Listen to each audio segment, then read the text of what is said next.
Hello and welcome to Filibustering History, a podcast series where we discuss what historians do with their lives. As always, I am Rob Denning, lead faculty for the history programs at Southern New Hampshire University's College of Online and Continuing Education.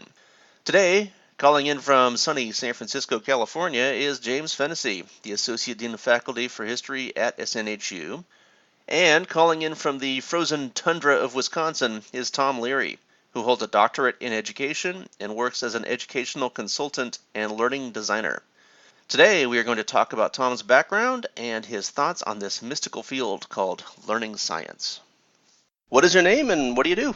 My name is Tom Leary, and what I do in terms of history and education is kind of a loaded question. Right now, I'm in transition after a physical relocation across the country, but I teach. I'm very active in the classroom. I do a lot of instructional design work, or learning design, as some people call it now. In the past, I've helped to write accreditation reviews for higher ed. I've also was a dean, and an assistant dean at Southern New Hampshire University Online. So I've really have a mix of skills and background that really gives me a lot of kind of breadth to what I do in education. And Tom, would you like to take a moment and just talk a little bit about your background in history? So your degree, your focus, how it brought you to the various roles that you have today, and even how it led you to your future degree and what you're currently doing in the field of education. Sure. So, history was one thing that in high school, interestingly enough, I didn't really care about it much. And this is still one of my problems with, I think, the way that we approach history in a lot of ways in our culture. But it seemed to be a lot of just kind of rote memorization and not really. It just didn't seem to have importance or anything to me. It wasn't until I got to college and I was kind of checking up the boxes on my gen ed courses as I decided what I wanted to major in that I realized I never wanted to miss my early American history class, my first semester in college. I never wanted to miss it. After that, I realized I should probably take some more, see if it was a good fit. And the next course I took was the Introduction to Being a History Major at University of New Hampshire. I went to school, and I had a great professor who I'm actually still friends with. But after that, I was really hooked. It was obvious to me after taking those classes, history was so important and so interesting in many ways that I'm sure we'll touch on. So that led to me getting my BA. And then I soon after decided, with history, if you want to work in the field of history, you have to, most of the time, get an advanced degree. I wanted to teach specifically. So I knew that I would need to have an MA. And so I went on and got my MA. And soon after that, I was working and publishing full time, but I started to teach online. I started to teach online relatively early, and it was a great experience for me. I didn't have, I wasn't in an area that would have been easy to physically, drive a couple days a week to teach in the classroom. And of course I had full-time work, so it would have been a challenge with my schedule, but online actually allowed me to bring my passion for history and my love of how important I think it is to an online classroom. And since then, that was really the opening of the door for me. My career has since focused very heavily on online education. But that was really getting that history degree and making the decision to say, I really want to teach because this history is so important. And like I said, I think we actually go about it wrong in many ways in this country. But, history is so important, and to kind of overcome those challenges that I think are out there in people's minds. And I still to this day, as I'm sure, that you both can attest to, that you get students coming into a class that say, history is not my favorite thing. I'm not good at memorizing things. And history is not about memorization. That's always one of the first things I tell them, that you do have to remember things. But history is really a wonderful story that reveals human nature and why we do the things we do. And it's just, to me, it's just a powerful discipline. I think that's a really good point. It's more about understanding the past and being able to put things together, not just memorization. I had an undergrad instructor as well. One of the points that he brought up in the class is that, and this is pre-internet, before we just had all of this information at our fingertips, you can always look up specific dates and people, but the overall goal of the course, especially a lot of our survey courses, is to get a broad understanding of the trajectory of history and the larger themes and how to use those details in order to make sense of our past. So I think that's a very good point, that it's just not memorization, and it's something that a lot of our students really struggle with when they first come into a history course, whether it's undergrad or grad, because they think, I love reading about the Civil War, or I love reading about World War II, and I know about this battle, and this battle. But then when it comes time to actually create an argument and try to pull this together to formulate larger themes and an understanding, that's where they kind of struggle. So I think you're right on the money with that. Yeah, and this is something that tends to come up in courses on historiography and kind of usually upper level courses for history, but we try to make the distinction. The collection of raw facts is something that is done by a chronicler, or this is something that's done by a hobbyist or something, but that's not actually history. The accumulation of facts isn't really what we do. What we do is we interpret those facts. We try to come up with a storyline, try to figure out why things happened. Just listing the events and memorizing the events isn't enough. We need to look for the connective tissue, and that's one of the things that we train people to do. But coming from outside of history, that's difficult for a lot of people to understand, because a lot of people think that, well, no, a historian is just someone that has memorized, the dates of the Battle of Gettysburg and all of that. But the reality is that it's a whole lot more than that. It's more about making sense of all that data. If we've got a big list of names, dates, events, places, we have to figure out a way to make sense of it, or else it's just information overload. And I've really found that that's the best way to, when I start my classes, when I begin teaching my courses every term, I always use videos in the classroom. I think that it gives you a much more personalized connection for the students to see your face and hear your voice. And so I always record video, upload it to YouTube, and post it in the class. And that's the first thing I address is, this is not, you get a lot of students that talk about they love watching the History Channel, so they think they like history. Well, it's fine. It's all, the History Channel has lots of bonkers shows on now that really don't have anything to do with history. But even before, aliens. Right. It's aliens and truckers and I don't know. But not history-related things anyway. Fine TV, I'm sure. But even before, when it was all just documentaries, I wouldn't necessarily say that documentaries are always history either. Historical documentary may have an argument that they're kind of trying to lay bare and convince an audience of, but it may not. It may just be kind of a straight one-way stream of facts. And, so a one-way stream of facts, as we all just discussed, is not really history. And so once students know that they're doing something that has meaning, and that I'm not just expecting them to come into class and just list out things that have happened and dates and people, then they understand it a little more. It's higher level thinking, but it's higher level thinking that appeals to them because it's meaningful and it's also relevant to any field, which I think is probably a good segue into some of the other conversations that we want to have here. But it's a pretty universal skill to be able to sit down, look at data, draw conclusions from the data, and then actually articulate an argument that's short form, understandable by all, and then be able to prove that by making explicit connections between pieces of your argument and the data that you looked at. That's relevant for any field, to be honest. So it's really important to get that narrative about history being much more than just facts out there. So you're starting to veer off into this learning science category that seems so alien to a lot of people, I suppose. But before we get there, you mentioned that you got a BA in history, you got an MA in history, you worked as a history instructor, you were the dean of the history department at SNHU online for a while. Full disclosure, that's where the three of us met. Is that for a while you used to be our boss.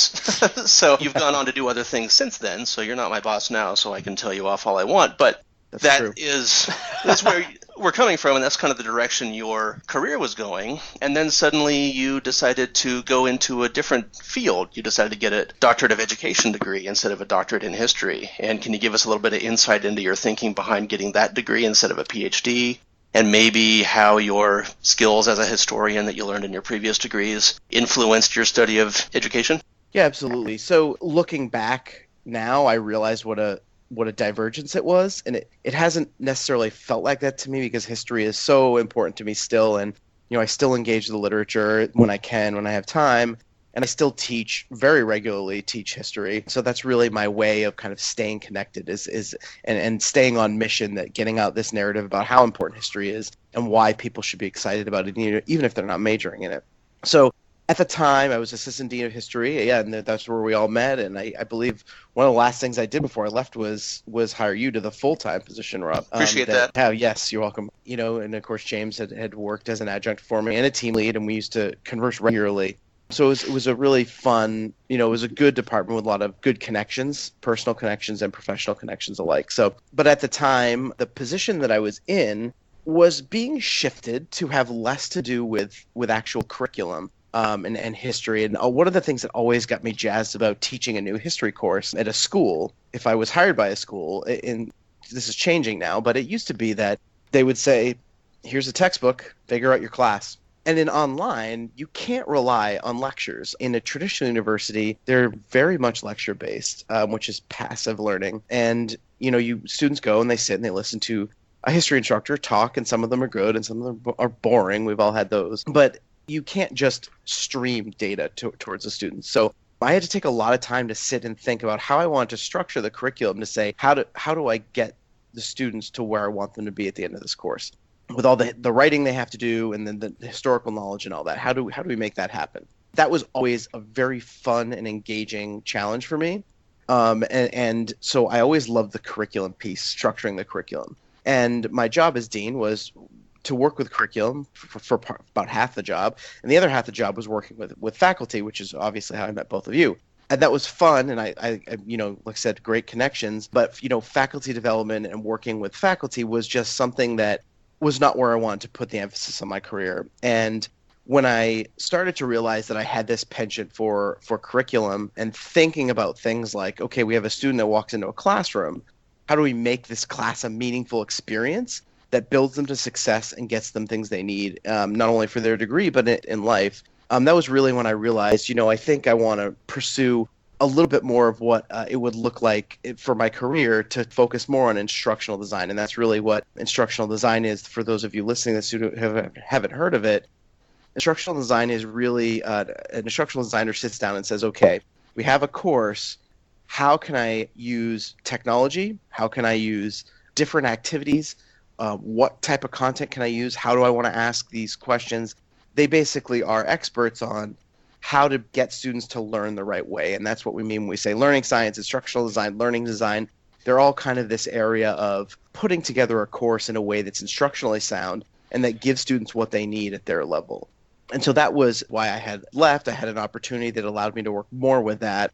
And then I ended up actually coming back to SNHU in a different role as a manager of instructional design quality, where I actually designed a framework that measured the quality of the courses. The framework actually stated what we felt was, when we talk about quality in an online course, what does that actually mean? And then from there, you derive various tools for measuring the quality. So that was my role. And it was tremendously satisfying to be able to help work with a team that's all we thought about. We all thought about, how do we take this class? We know we need a class on, let's say, the Civil War. What is it we actually want students, because you can learn a million things about the Civil War. There's a lot of ways to go. We need to know, what do students in our degree program, what do they need to get out of this class to be successful in their program overall? And what are the things that we want them to know when they leave, and how do we actually measure that they know it? And that's a very exciting field for me. And that led me, in the course of pursuing a doctorate in education, that was why I pursued a doctorate in education. I realized I had this general interest in this area of curriculum design and administration of that. And that was really what led me to go that route instead of the PhD route in history. PhD in history is a very deep content focus. You're going to be an expert in that area that you write your dissertation. It's a wonderful experience. I know I would enjoy it, but this seemed to be where I wanted to go with my career. And a doctorate of education is much more practical, where a PhD is really you're creating academic knowledge that will be disseminated within academia. A doctorate of education is a degree that's practical and focused, that says the dissertation that I wrote about assessment and learning design and faculty experience isn't necessarily only for those in academia, but also for those who just want to figure out how do I work with my faculty and get them to understand assessment better. Oh, okay, I can read this dissertation. It's not better or worse, it's just different, and that was where I chose to place my emphasis. When you're sitting at the head of a department, it's really difficult to distance yourself from those conversations, right? You're the one that's overseeing the faculty in these courses. You have this strong background in the subject area, and you're really, I mean, if you're like me, I think, Tom, we've had conversations where you really do have an opinion about the way that courses should go and what you would like to see put into those courses, because you have that discipline specific knowledge. So it's really hard to distance yourself from those conversations, like I said. And I think the other point that you make that's really important is that the traditional PhD does, it allows people to continue on with developing their content knowledge, with really becoming experts in the field. But what is missing from a lot of PhD programs is, and because most PhDs do go on to teach at the university level, is some type of focus on pedagogy. I know that when I went through my graduate degree program, we gained experience teaching by being graduate assistants, but there were no specific pedagogy courses. And that's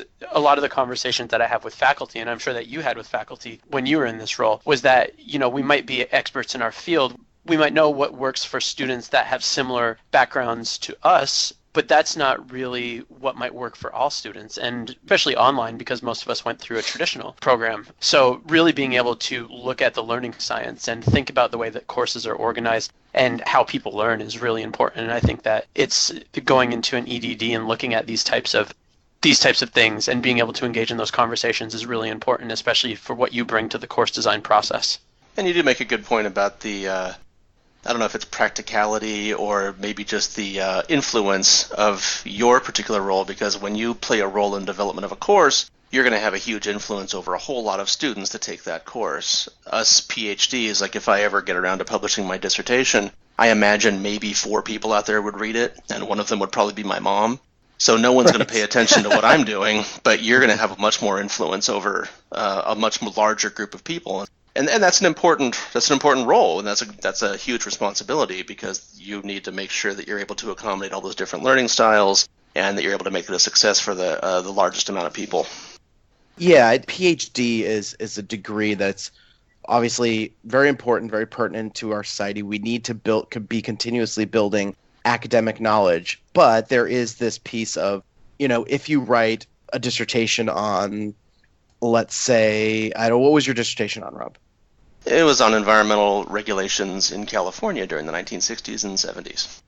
So very few people are going to want to look that up in general needs, unless they're looking at environmental history, right, or they're trying to understand public policy in that arena. I mean, it's relevant. There's a fair bit of crossover between history and political science and even other social sciences like sociology, but it's something that is very important to you and is important that we understand what you surfaced in that study, but it, again, likely only be used for academics. The idea, especially mine's a little bit more meta, I guess you could say, because I have an EDD in higher ed, so my field, even though it's practical, is also academic. So there's that dance between I'm doing practical things for academics. So it's very strange. But a lot of EDDs are not necessarily focused in higher ed.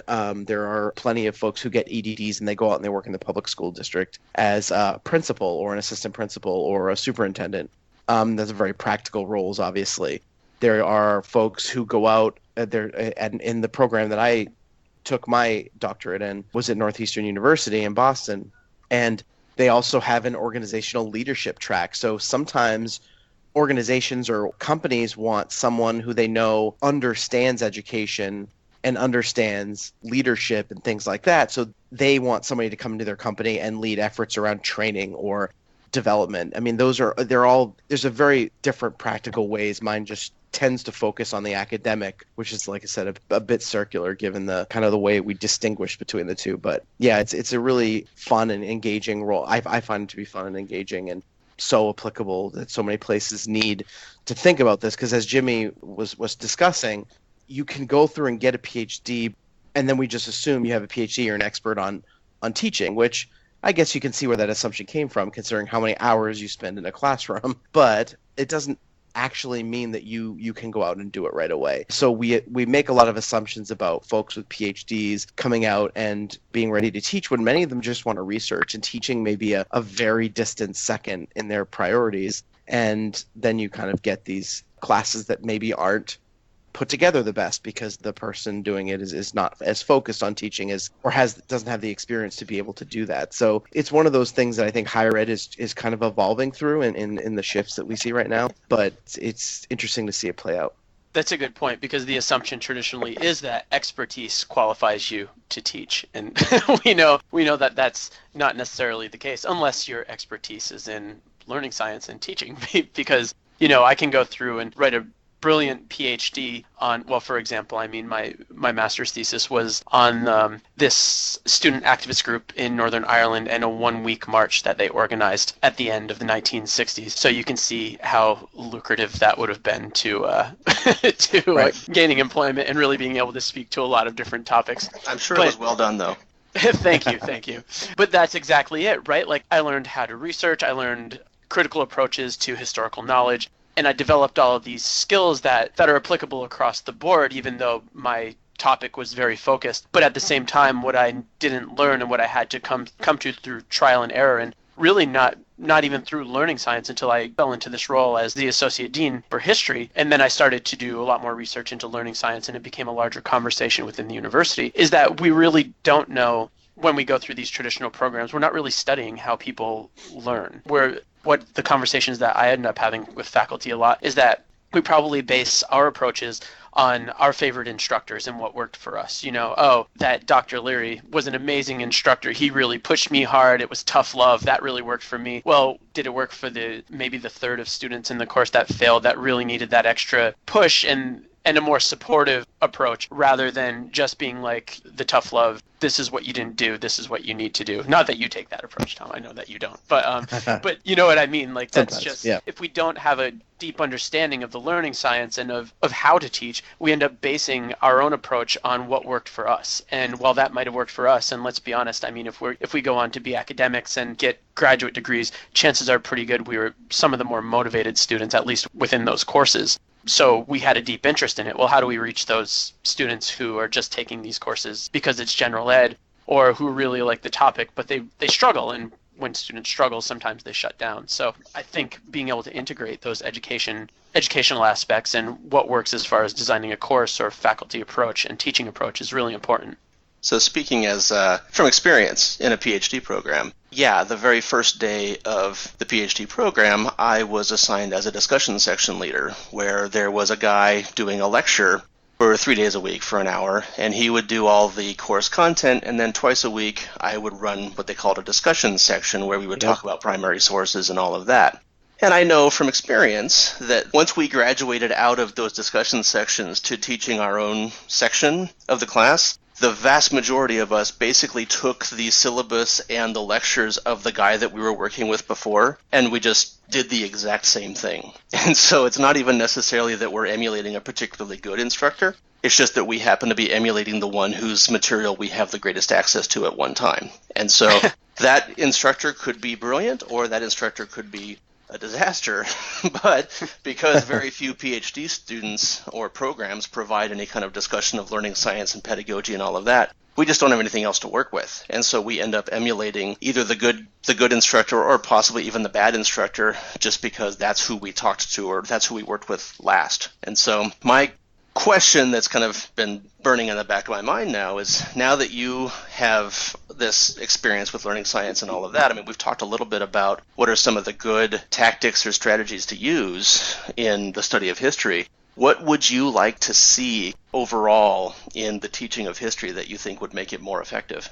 I think for me, when I sit down to design a course, there's things that are kind of universal, right? Because different courses are going to necessitate different subject matters for different courses. So math versus history versus science, what have you, those are going to necessitate different approaches to design, because what you want to do is to say, okay, there's a prevalent approach to design that I know is used at SNHU online. It's the way that many professionals who approach design in this way, in the way we're talking about, use, called backward design.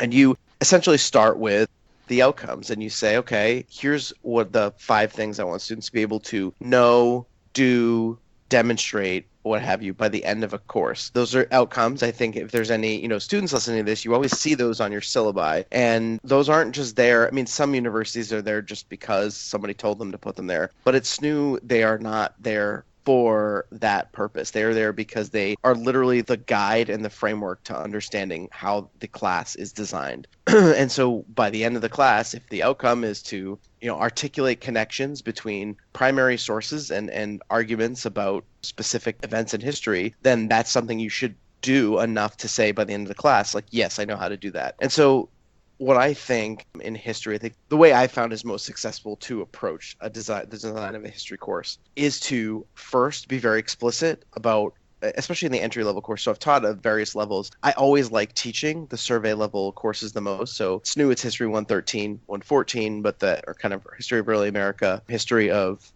Modern America. There's also the World History, Early World History, Modern World History. Those are, of course, incredible swaths of time to distill down into 8 weeks or whatever online it's usually shortened. So you have less time to cover basically the history of the world. What you need to do is say what are the most important things and then let those outcomes, the things you want the students to do, guide you. And that's why I like those general education courses, because it forces instructors and faculty members to say, what are the most important things out of this course? You can spend every week could be another class or 2 or 3 classes unto itself. But what are the most important things we want to get out of this week, and how do we tie them together holistically? And so I think there needs to be more of an emphasis in history classes on skills, analysis of sources. When you're looking at reading at a primary source, what can you get out of it? And there's also other critical questions that go along with that, even before content, actually. And so I have one of my favorite professors we were just talking about. We all kind of borrow the approach of what our favorite professors did. And so my professor that influenced me the most, he still teaches at UNH, he's a wonderful man. He always used to say, when approaching a new historical source, you ask 2 questions. What's the context and what's the content? And you ask them in that order. So first is, what's the context? Who wrote this source? When was it written? What is the world like around this source that could have an impact on it? And then you engage with the source to say, what does that actually say? What is it telling me? And then you can draw those connections between the context and the content. And I think that's a very basic analytical skill that is not necessarily emphasized enough in some of the areas that I've seen. And it's something I always really place a lot of emphasis on.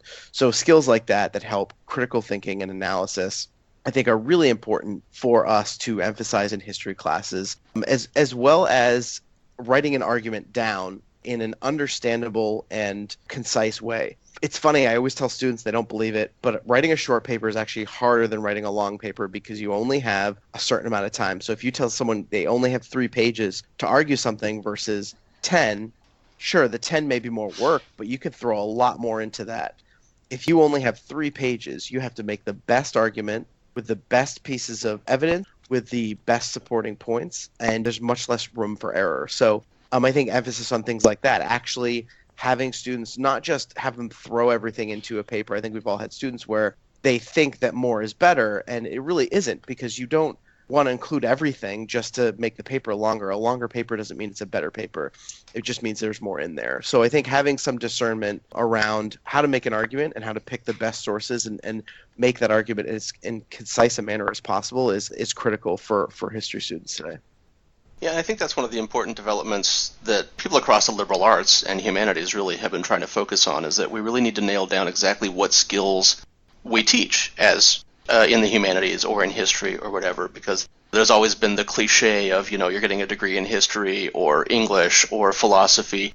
What are you going to do with that? Well, the answer to that, of course, is that, this is where I learned these specific skills. And I think in previous generations, and even to a certain extent still today, we haven't been very good at identifying exactly what those skills are. We kind of think about, critical thinking, we're doing something with that. But if we can kind of focus on the idea that there are specific skills that you're learning here, how to analyze sources, how to integrate numerous sources together. And I think we're getting better at identifying the specific skills that can be marketable. I mean, you can be successful if you've got these skills. A lot of employers are looking for these skills. It's just that we haven't really done a good job in previous decades listing those skills or identifying those specific skills so that people graduating with these degrees could actually put it on a job application somewhere. Right. And, what you were just talking about reminds me, there are so many ways in which my history degree has helped with my current role as a designer, working as a professional in learning design and curriculum. And it's really that those pieces that we just talked about, analysis, making arguments, recognizing key themes. If you're an historian and you have a primary source, a lot of it may not be necessary to what you are writing about, your research project. But you will have the ability to kind of distill themes and say, okay, here's an important line, here's an important line. So that discernment is important. The ability to look at something and say what's important and what's not is important. And that's key for me as I'm sitting here and designing courses. If we have a course that there's certain outcomes, I'm better able to look at the outcomes as quote unquote the argument for the course, and then everything else I have supports those quote unquote arguments. So it's very analogous to writing a history paper. It's saying, okay, I have these things, I need to support them. How do I structure and build something that supports these outcomes or these arguments? There's a lot of similarities, and it's really just in that higher order thinking, evaluation, synthesis of different ideas and different areas. I saw an interesting article on LinkedIn the other day where an academic was proposing to actually get rid of academic departments because it creates silos, and that really people should focus more on skills rather than academic disciplines, and the disciplines are really just where you apply those skills. I mean, I think it's a relatively radical shift, but not necessarily something I agree with. But I do agree. There's millions of academics out there that will raise up their pitchforks if they try to do that. Yeah, no, change is not necessarily one of the areas of of that kind of their strong suit there. But the point still stands that the skills and things you do are important. In history, I have found it gets at all those things. Like you said, critical analysis, the ability to write and communicate your ideas. And I think it's the most powerful discipline because you understand people. And I don't mean it in that kind of cliche history repeats itself way. I think most of us who've studied history at any length know that history repeats itself is a little bit simplistic. But you do understand people better. You do understand how they react to things. And actually, you really understand the complexity of human nature. And that's the one thing I emphasize is that college-level course, we're going to be looking at complex things. You know, we have the narrative of the Pilgrims coming to Plymouth Rock and sitting down with the Indians or Native Americans. But I'm thinking back to when I was in school, and it was still that kind of terminology. But sitting down with the Native Americans, having the first Thanksgiving, la-di-da, but then 100 years later, it's a very different scene. But there were so many complex factors that went into that, and historians need to be able to suss those out, and the complexity really comes from human nature and human interaction. Then okay, well that makes a lot of sense. Before we go, do you have any recommendations for us, a favorite history related book or item of some sort? There's a lot that come to mind. I think one of the most interesting and eye-opening history books that I read, it was pertinent to my field of study, but I didn't necessarily use it as much. It just was so eye-opening to me. It's a book called Affairs of Honor by Joanne B. Freeman, and it's about political culture in early America. And really what it shows you is that we have this kind of notion today in our world that politics is so personal now and everything is so negative, and it used to, we needed to be like it was. No, it was always bad. In fact, it used to be worse because people used to get in duels of honor and kill each other. I mean, Aaron Burr and Hamilton, Alexander Hamilton being an example of that. But it's a very interesting look to me at political culture. My area of study was theories of government and theories of democracy and the idea behind the republic and its connection to the classical world. And so those kinds of philosophical debates about the nature of how humans should govern themselves is always something that's fascinating to me. Of course, the practical application of politics I find so odious, but this was a great book that kind of merged it, and it's lighthearted enough to keep your spirits up, but to really show you, it was always kind of a really nasty game, and I don't really know if that's a good or bad thing, but it just is a thing, and it was eye-opening. So I really enjoy that book. That's really cool. James, do you have anything you'd like to recommend this week? Definitely. Well, it's something that unfortunately at this point is history. But recently there was an exhibit, and I think the two of you, knowing that you are both huge fans of music, will appreciate this. Recently at the DeYoung Museum in San Francisco, there was a 50-year retrospective on the Summer of Love from 1967. So that brief period when youth from around the country all converged on San Francisco for sex, drugs, and rock and roll in the middle of Golden Gate Park and along Haight Street. And the exhibit itself was a really fascinating collection of fashion rock posters, which this is the period when they became huge. Bill Graham and some of the other people that owned venues in the San Francisco area started working with local artists to create these really psychedelic and beautiful rock posters for bands like, you have the Grateful Dead, obviously, because they were from the area, but The Who, the Kinks, everybody who was kind of touring at this time, Eric Burden and the Animals.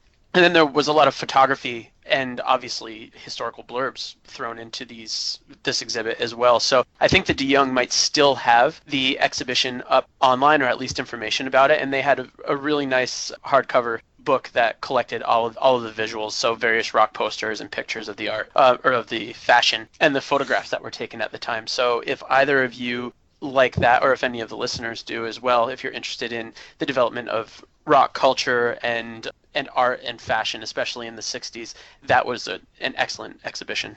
That sounds really cool. Very cool, yeah. I'm just going to talk quickly about a rival podcast. Every time you talk to people about history podcasts, the one that everyone always talks about is Hardcore History by a guy named Dan Carlin, who's a journalist. And every top 10 list of history podcasts, it's always up at the top. And I have to admit, to my chagrin, that I had never actually listened to an episode of that podcast until about a month ago, because it is kind of intimidating. When you go look at the list of episodes, each episode, he only issues 2 or 3 episodes per year, but each episode is hours long. So they're like, I just finished up one that was 3 hours long. There are some that are 6 hours long. And it's just the idea of listening to a 6-hour long podcast episode always seemed intimidating to me. I happened to have some commute time a couple months ago, and so I started listening to it. And, turns out that it's worth all the praise that people give it. It's quite well done. He tends to focus on the most dramatic moments of history. It's always like the rise and falls of empires. I'm in the middle of listening to a 6-episode series on World War I, and so it's all about kind of the minute-by-minute, blow-by-blow of the first days of World War I at this point, which is fascinating because most lectures that you listen to, or even documentaries, they just don't devote that much time to it.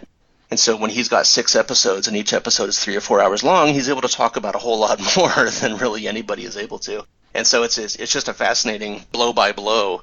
This part of the German army moves over here and that part moves over there, which sounds amazingly boring when I summarize it. But in his telling, it becomes interesting because he starts quoting from the generals and the guys on the ground and all that. He's not a historian, but he's a really good journalist, and so he's able to find, the human element in it also. He doesn't really focus much at all on things like social history or that kind of thing. It's much more of the kind of the grandeur of war and the glory and the trauma of war and all of that. So it's in some ways it's kind of a pretty traditional view of history, but it is a fascinating thing to listen to. And there are some episodes where I feel like, if I ever start giving in-person lectures again, I might just, hit play on that and leave the room and just let the students listen to that, because it just provides a much more interesting introduction to these topics than I feel like I ever could. So check it out.